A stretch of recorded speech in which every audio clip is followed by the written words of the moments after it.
Jau startuojam su rubrika Minutės pertraukėlė, laikas skirtas krepšinio ir krepšinio klubui Lietkabelis. Šiandien turiu įdomų svečią, kuris praktiškai gali dirbti vienas ir be manęs, ko gero. Sveiki gyvi. Labas rytas. Ar teisybę sakau? Išsidavėt, kad buvot radijo vedėjų laidų, teko dalyvauti ne kartą, jaučiate savas prie mikrofono, baimės nėra? Gera bus prisimint tą jausmą. Tai iš balso galbūt ir nepažįstamas mūsų klausytojams, negali niekada žinoti. Šiandien pas mus svečiuojasi krepšinio klubas Lietkabelis, direktorius Eimantas Pūras. Eimantai, kokiom nuotaikom atskubėjot radiją? Atskubėjom per lietų, nes kolega šiandien sumastė pasivaikščiot žiemos rytą, bet pasirodė žiemos rytas labai lietingas. O su nuotaikom nekokiom, nes vakar eilinį kartą apmaudžiai pralaimėjom. Tai dar viena tokia nerami naktelė buvo, vėl apmastant, kas ne taip ir ką reiktų pakeisti. Mūsų tas laikas labai patogus, visa susitinka pirmadienį ir dažniausiai komanda būna po rungtynių. Ir nekartą jau teko girdėti iš krepšininkų, kad nepasisekė, bet kitą kartą tikrai laimėsim. Tai šiandien tikimės ir iš jūsų išgirsti tokį pasižadėjimą. Kaip bendrai vertinat šį krepšinio sezoną? Vertinu dvejopai galbūt. Iš vienos pusės džiaugiamės, kad pavyksta įgyvendinti tos tikslus, kurios buvom išsikėlę savo kaip klubui, vadinkim, už aikštelės ribų. Tai ir mūsų socialinė veikla, ir numatyta ilgalaikė bent 3 metų strategija klubo vystymo. Tai tą žingsnelis po žingsnelio lyg ir pavyksta įgyveninti, bet kas liečia komandos rezultatus, tai be abejo turbūt visi suprantam, kad jų tikėjomės kitokių, nepaisant to, kad mūsų ir komanda jauna, ir buvo stengiamas ją formuoti kiek įmanoma atsižvelgiant į mūsų turimas finansinės lėšas, bet Kur tas mūsų kabliukas, kurio vis trūksta, tai sunku paaiškinti kartais, nes jau vakar berods buvo 3 rungtynės sezone, kai pralaimėjom 1 tašku. Dar vienas pralaimėjom po pratęsimo, tai gal tiesiog sėkmės, bet kur atrasta sėkmė irgi kol kas neranda nei treneriai, nei žaidėjai atsakymų. Jei sudėtinga rasti tuos minusus, kokie yra krepšinio klubo pliusai? Kur stipriosios pusės? Stiprioji mūsų pusė ta, kad mes labai vieningi kol kas, bet ta prasme rūbiniai ir klubo viduje, dabar vadinkim tarp trenerių ir komandos vadovybės vyksta dialogai nuolatos ir vyksta sveiki, normalūs dialogai, bet kol kas matom, kad tiesiog kartais taip apmaudžiai viskas įvyksta krepšinio aikštelėje, kad tiesiog kartais nežinai net ko griebtis, kad tą pakeisti. Tai tiesiog kantriai laukiam, kad kaip ir komanda sako, ir treneriai, lyg ir turim prasilaužti, bet tas laikas bėga, rungtynės seka vienas po kito ir kol kas tų rezultatų nėra ir truputį jau tas nerimas kyla, ta įtampa, sakykim, kyla ir klubo viduje, ir manau komandos viduje, nes vis tik kilti iš turnyro lentelės dugno neturimo privalom. Tai tikėsimės, kad visgi tos kortos apsivers į mūsų pusę ir ta fortūna atsigręš mums veidų kada nors. Tai geriau, kai krepšininkai jauni ar vyresni, ar amžius iš viso turi įtako žaidimui? Be abejo turi. Jaunas žaidėjas, jisai klysta labiau, turbūt kaip ir kiekvienas jaunas darbuotojas, bet kuriam darbe jisai turi mažiau patirties, bet jisai turi daugiau galbūt noro kovoti. Patyręs žaidėjas yra tas, kuris gali imtis iniciatyvos lemiamų momentų, bet kartais galbūt pritingi treniruotėse, bet patirtis jam leidžia patingėti ten, kur jisai žino, kur galima patingėti. Tai kaip vertinsi, tas jaunimas vis tiek kažkada taps patyrusių žaidėjų. Gali užsiauginti ir palenkti savo pusę. Tai tą mes ir stengiamės daryti nuo šio sezono. Komandos sudėtis vis keičiasi. Kodėl? Priežastys skirtingos. Jeigu žiūrėsim truputį į praeitį, tai prieš šį sezoną situacija klube buvo kitokia. Bendradarbiavom daugiau su Kauno Žalgiriu, turėjom žaidėjų skolinamų daugiau iš ten. tas palengvindavo, vadinkim, klubo finansinę padėtį, nes jau mums reikėjo patiems išlaikyti mažiau krepšininkų. Šiame sezone situacija pasikeitė ir mes turim atsižvelgdami į savo išteklius planuoti komandą ir ją bandome planuoti ne vienam sezonui. O kas liečia tos pasikeitimus, kurie įvyko, tai vėlgi kiekvienu atveju reikia žiūrėti atskirai, tiek ypač keitėsi mūsų legionieriai dabar. Tai kaip ir sakau, reiktų pasižiūrėti kiekvieną atveju atskirai. Odiakosas, Perišą, Brauną, Naujoką turim, tai čia jie, kaip sakyti, tarpusavėje mažai susiję atvejai. Na tai gerai, konkrečiais atvejais tada komanda papildė Goranas Bank. Kodėl pasirinko čia šitą žaidėją? Jautėme, kad išvyks Perišas Braunas, nes atvykus į komandą Kariniauskui, pasveikus Jokūbui Gintvainiui, pradėjus daugiau žaisti, Perišas jautėsi, galbūt nėra pilnai patenkintas savo sumažėjusiomis minutėmis aikštelėje. Tai vėlgi trenerių visada pozicija tokia, kad komandoje turim turėti tik tuos, kurie trokšta žaisti ir nedemonstruoja kažkokių tai nepasitenkinimo gaidelių.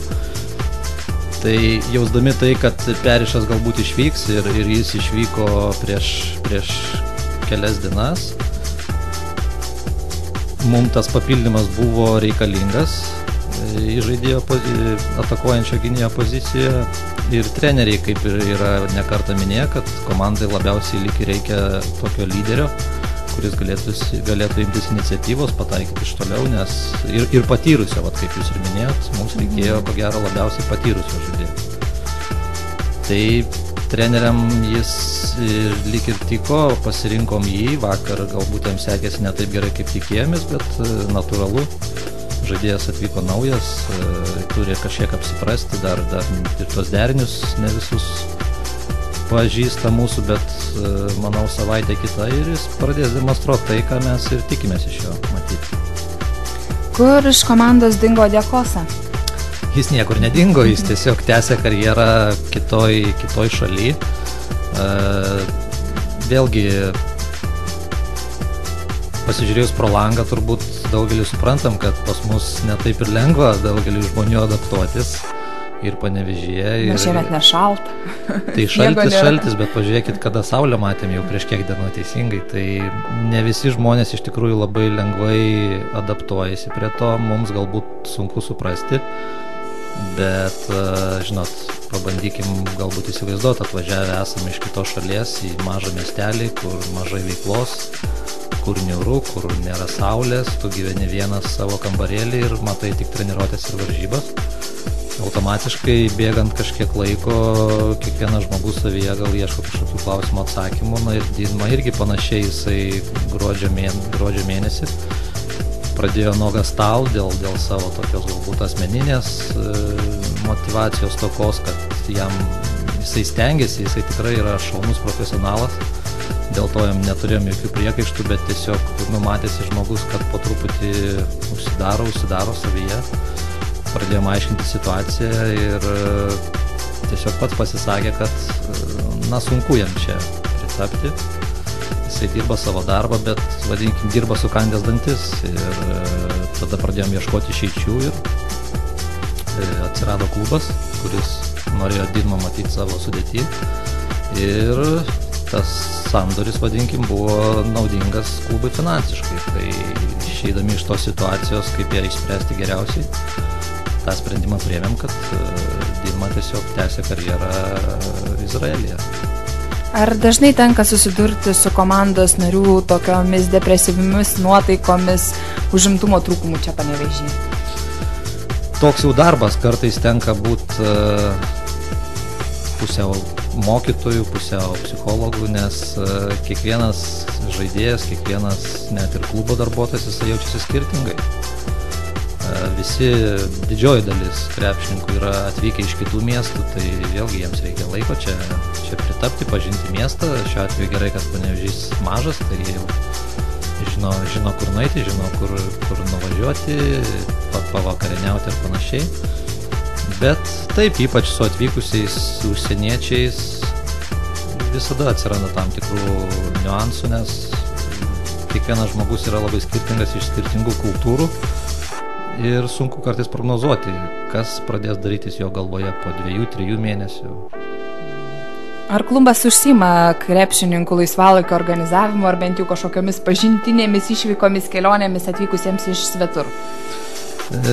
Laiko keliaut po Lietuvą galbūt nėra, nes treniruotės ir varžybos, bet šiais metais mes vėl aktyviai pradėjom dirbti socialinėje, vadinkim, srityje ir turim marketingo projektų vadovą Roką, kuris su jais aplankė ne vieną vietą ir mes turėjom gražių apsilankymų ir globos namuose, taip pat ir socialinių akcijų, bėgom ir Vilniaus maratone ir su Rimanto Kaukėno fondu toliau bendradarbiavom ir toliau bendradarbiausim, dar, manau, sezonas dar 4 mėnesiai, tai per juos tikrai krepšininkams bus ką nuveikti ir po treniruočių varžybų. Socialiai aktyvus laisvalaikius, ar ne? Nors jie paprastai atvykę čia pas mus įvardino kaip pagrindinės laisvalaikio forma, tai kino filmus, kuriuos, sako, lanko tikrai ne kartą į savaitę. Netgi. Taip, tai turbūt Babilonas ta vieta, kur galima kažkaip tą laiką praleisti vienoje vietoje, tų pramogų galbūt daugiau, tai natūralu, kad renkasi turbūt ir filmus, nes, kaip ir minėjau, Panevėžy daugiau sunku kažką ir surasti, tinkamo krepšininkams. Tai trumpam išsiskiriam paklausyti muzikos, po jos tęsime kalbą su Lietkabelio klubo direktoriumi.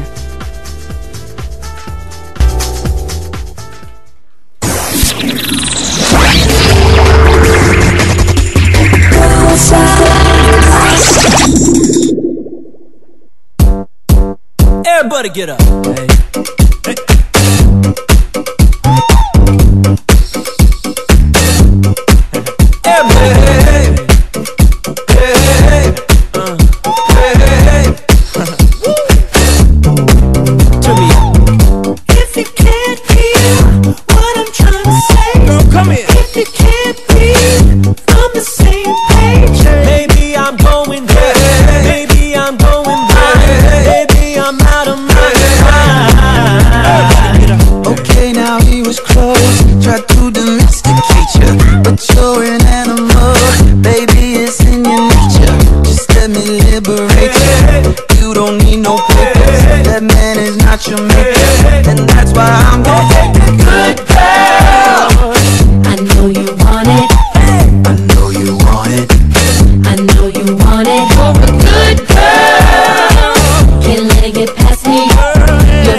I'm more pretending, 'cause now you're winning, 'cause I beginning.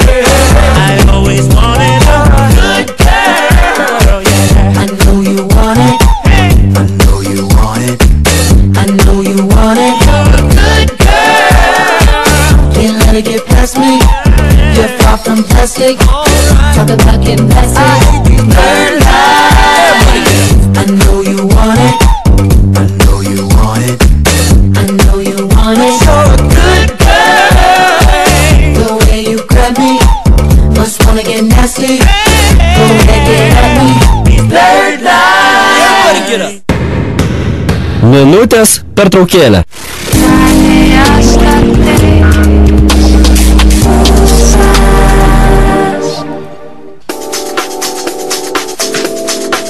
Tęsėme pokalbį su krepšinio klubas Lietkabelis klubo direktoriumi Eimantu Pūru. Eimantai, kalbant dar apie komandos sudėtį ir besikeičiančius komandos narius, ar komanda ieško pastiprinimo į centro poziciją? Taip, tikrai taip. Išvykus Odiekosai, turbūt visi plika akį matom, kad po krepšiais mes dabar turim spragą. Ir ją bandysime kuo greičiau užpildyti, bet vėlgi turim tą patį dalyką kaip mūsų finansinės galimybės. Jos neleidžia mums svajoti apie kažkokius Eurolygos lygio krepšininkus, o iš tų, kurie šiuo metu galbūt būtų laisvi žaidėjai, kurios būtų įmanoma pasikviesti čia į Panevėžį. Tai jų nėra tiek daug, nes yra sezono vidurys, sezono įkarštis, todėl aktyviai bandome ieškoti to pastiprinimo. Treneriai taip pat turi kai kurios, vadinkim, kandidatus, stebi jų žaidimą, analizuoja, kuris labiausiai tiktų ir manau, gan greitai mes turėtume tą sprendimą jau priimti. Galbūt jau ir būtume tą klausimą, vadinkim, uždarę, jeigu būtų pavykę prisikalbinti lietuvį. Galbūt jau ir nepaslaptis, kad bandėme prisikalbinti į savo komandą Saulių Kuzminską, bet man sunku, aišku, spręsti už kitą žmogų, bet žmogus pasirinko ne Lietuvos krepšinio lygą, o žemesnį divizioną. Tai tiesiog buvo jo sprendimas, ką padarysi, mes toliau ieškome ir tikimės, kad tos paieškos ilgai neužtruks. Užsiminėte apie komandos finansinę situaciją. Ar tiesa, kad praeitą sezoną komanda buvo susijusi su pagarsėjusi nevienareikšmiškai verslininku Vladimiru Romanovu? Vėlgi, kaip kas tą traktuoja susijusi. Priklausoma, jeigu paklausit, tai komanda niekada nebuvo priklausoma Romanovui, jeigu tiesiogiai. Tiesiog situacija buvo tokia, kad prieš daugiau nei 2 metus, vadinkim, galbūt ir Romanovo iniciatyva, buvo tas klubas tiesiog gelbėjimas, vadinkim, nuo bankroto. Bet tai viskas vyko paprasčiausiai tokia pagalba, kad Žalgiris skolino mums daug krepšininkų ir tai buvo palengvinama klubui ta finansinė našta. O jau jeigu čia ir klausimas buvo apie praėjusį sezoną, tai tikrai jau praėjusiam sezone nei Romanovai, nei ten susijusiam su jo įmonėm, ten tikrai tas klubas nepriklausė. Ir dabar pagrindiniai, vadinkim, klubo dalininkai, tai yra tie patys žmonės, kurie kiekvieną dieną rūpinasi mūsų klubu, rūpinasi investicijų pritraukimu į klubą ir serga už mūsų tą komandą. Tai pagrindinis rėmėjas, kaip žinot, yra akcinė bendrovė Lietkabelis, tai mūsų klubo prezidentas Alvydas Beliauskas ir uždaroji akcinė bendrovė Irmus ir mažesni rėmėjai. Tai visi šitie žmonės, kurie labiausiai prisideda, jie šiuo metu, vadinkim, ir valdo klubą. Tai tikrai kažkokių sąsajų nėra ir anksčiau teko girdėti tokių nuomonių, kad va čia Romanovas, tai neberemsim, nebebus Romanovo, tai remsim. Tai norėtųsi dar kartą paklausti tų žmonių, kurie taip kalbėjo, jau senai nėra jokių Romanovų, netgi Lietuvoje, kiek turbūt visi žinom. Tai kurgi ta jūsų parama ir meilė Lietkabelio krepšinio klubui? Skamba kaip piktas priekaištas iš jūsų lūpų. Kokia šiandien klubo finansinė situacija? Situacija tokia, kad mes tikrai negalim konkuruoti su stipriausiom šalies komandom. Ir matydami tai, kad ta tendencija, kokį tą biudžetą Lietkabelio krepšinio klubas turėjo per pastaruosius 2-3 metus ir įsivaizduodami, koks jis galėtų būti po taip pat 2-3 metų, mes nefantazavome, kad iš kažkur atsiras papildomas ar milijonas ar panašiai. Todėl šią vasarą klubo vadovybė nusprendė eiti kitų kelių. Mes priėmėm sprendimą burti jauną komandą, kuri palaipsniui augtų ir prie jos bandyti lipdyti kuo įmanoma geresnius legionierius, kuriuos mes galėtume išlaikyti. Tai šiuo metu, kas liečia finansinę klubo padėtį, tai vadinkim, jį tikrai yra daug geresnė nei buvo prieš metus ar 2. Klubas skolų praktiškai neturi ir džiaugiamės tuo. Tik tai vėl, matot, kai nėra tų rezultatų aikšteliai, tie visi geri darbai dažniausiai nueina į antrą planą, tai ir tada nelabai gali džiaugtis tuo, kad finansinė situacija galbūt valdoma, kad turim tas socialinius projektus irgi, kad dirbam už aikštelės ribų. Tada žmonės dažniausiai to nemato, nes natūralu viskas visada matosi aikšteliai, kai yra aikšteliai rezultatai, tada ir visi kiti dalykai atrodo daug pozityvesni. Ar sulaukėte pagalbos paramos iš Panevėžio miesto savivaldybės? Parama ir pagalba galbūt yra ta, už kurią mes galim tikrai padėkoti smarkiai. Tai yra ta, kad mes treniruojamės Panevėžio bazėse nemokamai.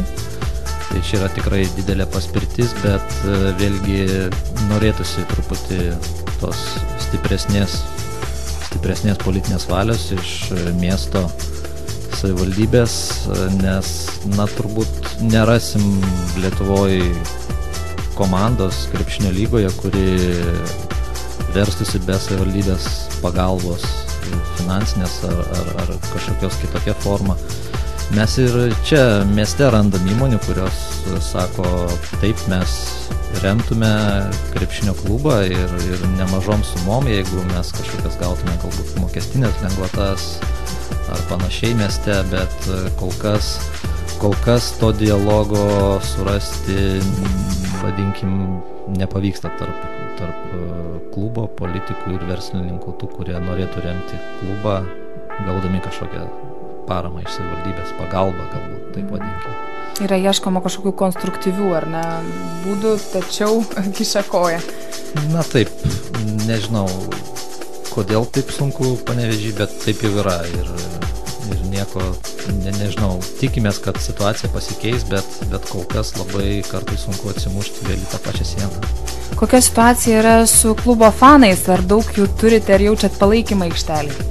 Vakar jautėm tikrai gerą palaikymą nuo pirmų minučių, gaila, kad vėlgi tas vienas taškas ne į mūsų pusę nubraukė tą visą gražų palaikymą, bet vėlgi stengiamės tos fanus burti, jie yra jauni žmonės, norisi, kad jie kiekvienose rungtynėse palaikytų bent jau taip, kaip tą darė vakar. Panevėžys miestas tikrai mažas, kitoj šaly, ar nežinau, Prancūzijoje ar Ispanijoje turbūt apie tai nekalbėtume, kad krepšinio ir futbolo fanai galbūt turėtų burtis ir palaikyti abi komandas, abiejų sporto šakų, bet čia Panevėžy turbūt mes turime apie tai galvoti, kad tiek Panevėžio ekrano gerbėjai palaikytų Lietkabelio komandą, tiek mūsų krepšinio sirgaliai vasarom palaikytų futbolo komandą stadione. Tai mes turbūt čia turėtume galvoti apie tokį dalyką kaip Lietkabelio ir ekrano sirgalių kažkokį tai bendrą darbą palaikant abi komandas. Žiūrėsim, ar tas seksis, ar pavyksta įgyvendinti, bet turim kažkaip burti tą jaunimą, nes Panevėžys toks miestas, kai tas jaunimas baigia mokyklas, universitetų čia, kaip žinot, praktiškai nėra ir įsivažinėja kas į Vilnių, kas į Kauną, kas į užsienį. Tai todėl labai yra sunku išlaikyti tą vadinkim, mokyklą pabaigusi jaunimą čia. Tai turim viską kurti nuo kuo žemesnių klasių, gal taip ir pasakykime. Kalbant apie klases, mokinius ir jaunimą, kaip sekasi traukti mokyklas į krepšinio rungtynes?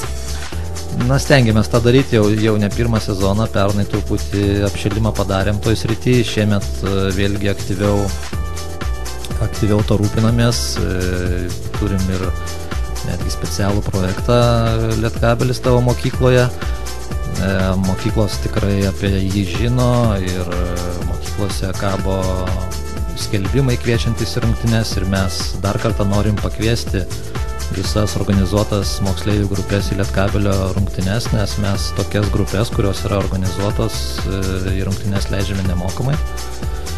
Kviečiame visada atvykti, ar tai būtų Lietuvos krepšinio lygos ar Baltijos krepšinio lygos rungtynės. Bet vėlgi, čia mes turbūt susidurėm su iniciatyvos toka iš, manyčiau, mokytojų. Nes kiekviena grupė turi turėti lydinti asmenį. Vėlgi, jeigu mokytojams trūksta iniciatyvos, tai moksleiviams gal jie ir surenka tą grupę, bet neranda mokytojo, kuris juos palydėtų. Tai čia turint progą vėl norėčiau, galbūt dabar girdi mokyklų direktoriai mūsų šitą pokalbį, norėčiau paraginti, kad tiesiog paspaustų ar pabartų savo mokytojus ir kad mes daugiau tų organizuotų grupių išvystume Panevėžyje, nes vis tiek kažkaip turim visi tą klubą krepšinio palaikyti, nes tai ne vienas sportas, tai yra laiko praleidimo būdas, nėra tiek daug tų renginių Panevėžyje, į kur galim nueiti visi kartu ir po mokyklos pabūti kažkur kartu, tai aš manau tikrai tiesiog trūksta iniciatyvos iš mokytojų. Ankstesniais laikais tie dalykai truputį kitaip vykdavo. Pusiau įsakymo tvarka ir arena būtų buvus pilna. Dabar turim kitokią situaciją, bet norėtųsi to didesnio įsitraukimo visų į mūsų iniciatyvą. Klausimas, ar prievarta yra išeitis. Bet Eimantai, kaip tavo gyvenime atsirado krepšinis? Matot, kai jau įklimpsti į tą sportą, tai... Jau kai įklimpsti, o kaip įklimpot, kaip ten tą koją į tą klampinę merkėt? Įklimpau, tai aš į sportą senai, jau aš prieš tai dirbau, bijau sumeluoti 7 ar 8 metus futbolo klube ir po to atsitiko taip, kad atsidūriau krepšinyje ir tas darbas jisai skirtingas, bet ir kartu labai panašus. Problemos daugmaž tos pačios ir, kaip sakot, kaip atsidūriau taip, bet kai atsidūriau, ką norėjau pasakyti, labai sunku koją tą iš ten ištraukti, nes veikia kaip adrenalinas ir kartais po tų nesėkmių ar kai situacija tampa labai sunki, ar kai gniuždančiai nesiseka, atrodo tikrai norisi viską mesti ir pasiieškoti kažkokios galbūt ramesnės veiklos, kad ir šeima galbūt mažiau kentėtų ir dažniau namuose būtum, bet praeina 2-3 dienos ir vėl grįžta tas kažkoks vidinis adrenalinas, užsispyrimas, ir tiesiog sunku tą iškrapštyti, man atrodo. Tai, ką aš noriu pasakyti, turbūt supras tik tie žmonės, kurie tam sporte dirba. Tai čia sunku paaiškinti tam, kuris to nėra patyręs. Sakykit, kokie iššūkiai 2014-aisiais bus didžiausi, sudėtingiausi Lietkabeliui?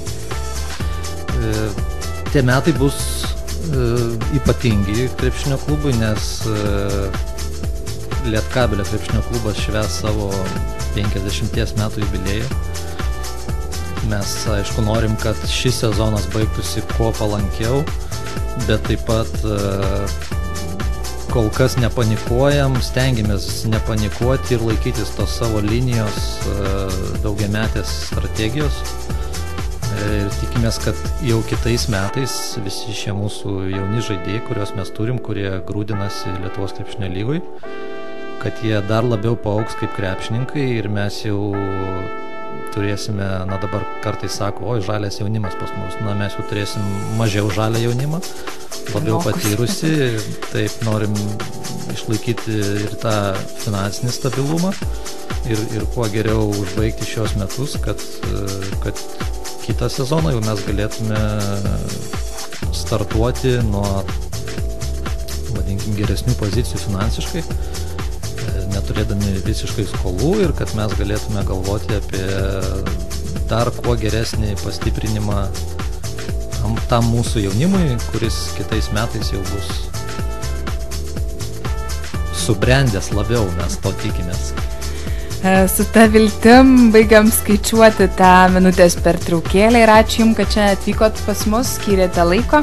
Ačiū, noriu dar visus pakviesti, jeigu galima, šią savaitę mes turim dar 2 rungtynes Panevėžio Cido arenoj.